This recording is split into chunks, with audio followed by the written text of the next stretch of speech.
Hi everyone, I hope you guys are doing well. Happy spring. The weather is getting much nicer. The climate is changing. It's no longer cold, it's much warmer. Well, some days it's cold, some days are hot. So I just wanted to say happy spring to you guys and just get on here and say hi. I really, really miss teaching you guys. I miss being in the classroom. So I just discovered this video recording where I could record myself and teach. And so I'm going to teach you guys what we're going to be doing in our upcoming unit, which is really fun and it's going to help me learn more about you. So the directions for this assignment is to focus on developing your vocabulary on your new unit, Autobiography.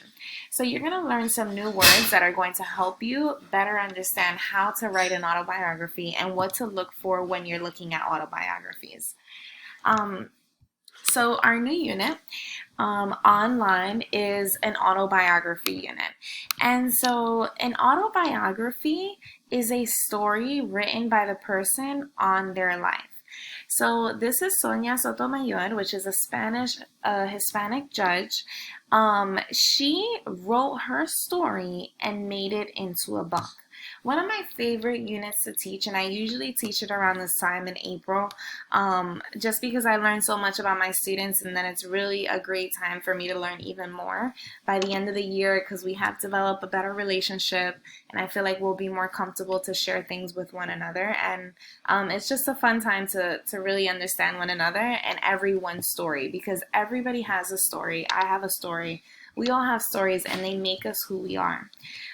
So an autobiography is when a person writes their own book.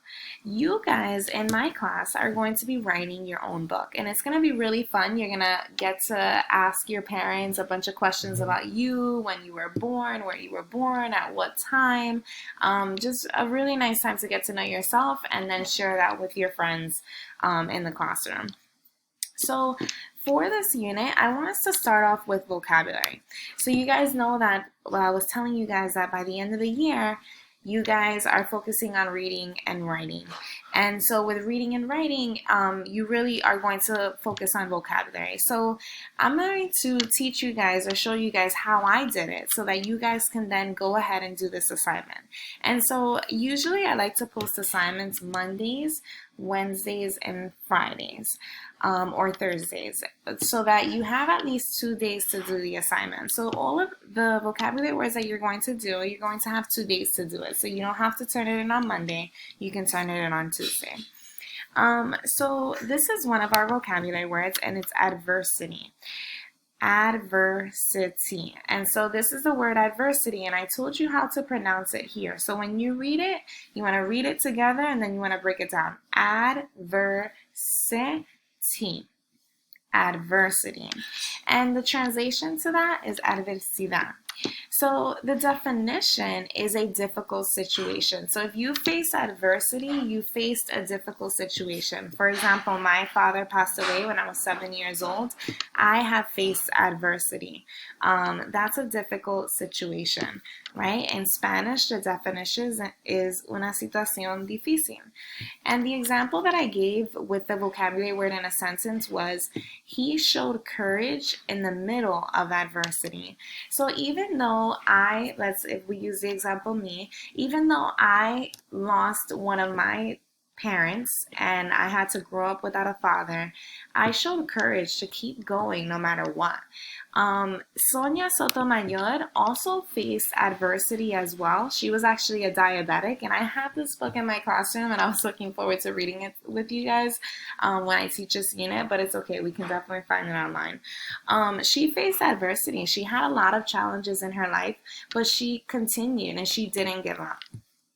So that's what adversity means, a difficult situation. A lot of us face adversity. Many people you can find that don't face as much as adversity as others. So I gave you the definition.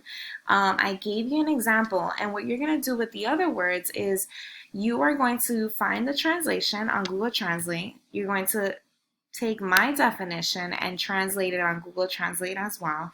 And then you're going to read the example and then find the picture for me. So I'm going to give you an example of how that might be. So our next word is accomplishment. Accomplishment. Accomplishment. The translation to that. So I'm going to have to go. This is what you would do. So Google Translate. And you're going to write in the word accomplishment. And I'm going to go back and I'm going to see if I wrote that correctly. And because I like to double check my spelling, and spelling is very important, I'm just going to paste it there and then change it to Spanish. Logro. Huh. Accomplishment es un logro. Okay. So I'm going to put it here. Logro. Or you could even write it yourself. I wanted to write it. Logro. The definition, okay, de un logro is the successful completion of something. Oh, that makes sense. I know what logro is in Spanish. I'm just going to take it. I'm going to put it in Google Translate because Mrs. Salazar wants the definition in Spanish. La finalización exitosa de algo. So we're going to put it here.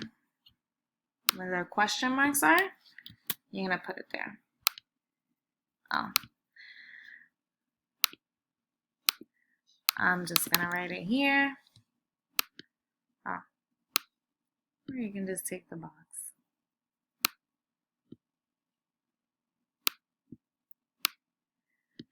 And move this down.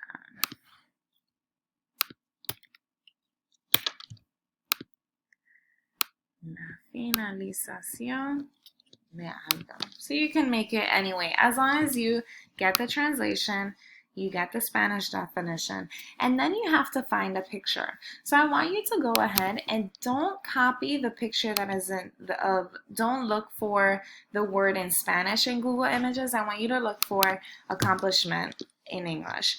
So I also want you to read the sentence.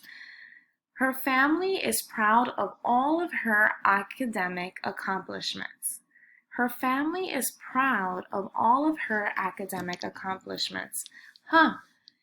So if accomplishments means logro, you feel the successful completion of something. She must have done a lot of things in school and she finished them and she was successful with them. She passed them with great grades. Them in general, they're very proud of her, so they feel really good about it. So you see that I broke down the sentence in different parts just so that I can understand it, so that when I go and I look for the picture on Google Images, it matches the actual definition. So I'm going to take accomplishment, I'm going to copy it and put it into Google. Accomplishment, images. So accomplishment es un logro when you successfully complete something. So thinking about the definition, I'm going to choose one of these pictures, whichever one seems the best.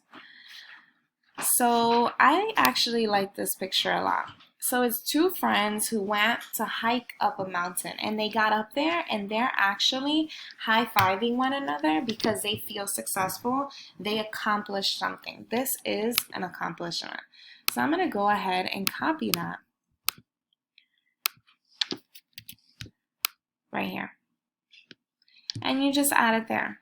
And then you go ahead and you do this for the other words. So accomplishment is done. You have to do it for achievement, characteristic, contribution, impact, perspective, influential, ambition, and that's it. Okay, so you have 1, 2, 3, 4, 5, 6, 7 words that you have to do it for. And you have this for Monday and Tuesday. So you have Monday and Tuesday to do this, okay? So you're looking for the translation of the word.